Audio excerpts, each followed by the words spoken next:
Okay, video yangu iliyopita nilizungumzia namna gani mtu au sifa za mwanamke anatakiwa ili aweze kupata mapacha anatakiwa awe na sifa gani. Nikazungumzia kwamba lazima uwe na historia ya kufuata maybe katika familia yenu, maybe baba, babu, bibi, mama, awe na historia ya watoto mapacha. Hiyo sifa ya kwanza. Lakini sifa nyingine, unatamani sana kuitwa mama wawili. Kuna comment hapa mtu ameniuliza kwamba, "Je, unatumia njia gani kupata watoto mapacha?" Sawa? Naomba nifafanue.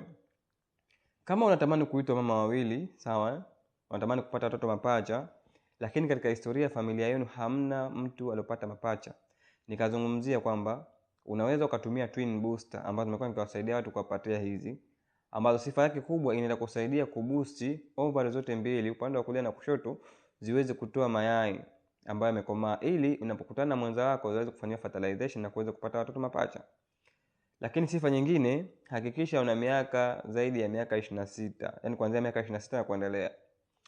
Lakini sifa nyingine, hakikisha huna maambukizi yoyote katika mfumo wako wa uzazi, either PID, sawa, period haiko sawa, na changamoto nyingine zote za mfumo wa uzazi, sawa. Lakini sifa nyingine, hakikisha huna operation ambayo uko chini ya mwaka mmoja, sawa. Either ushawahi kufanya operation kama nilikuwa na uvimbe maji, una uvimbe, watakiwa huna operation ambayo uko chini ya mwaka mmoja. At least ulishafanya operation miaka 2 nyuma. Sawa, ndio unaweza kutumia twin booster ikakusaidia kuweza kupata watoto mapacha. Kama unatamani kupata huduma hii, ni 70% unaweza kupata watoto mapacha. Kisha unawasiliana nami ili uweze kuweza kupata watoto mapacha. Kumbuka kwamba afya ni mtaji na bila afya bora huwezi kufanya chochote.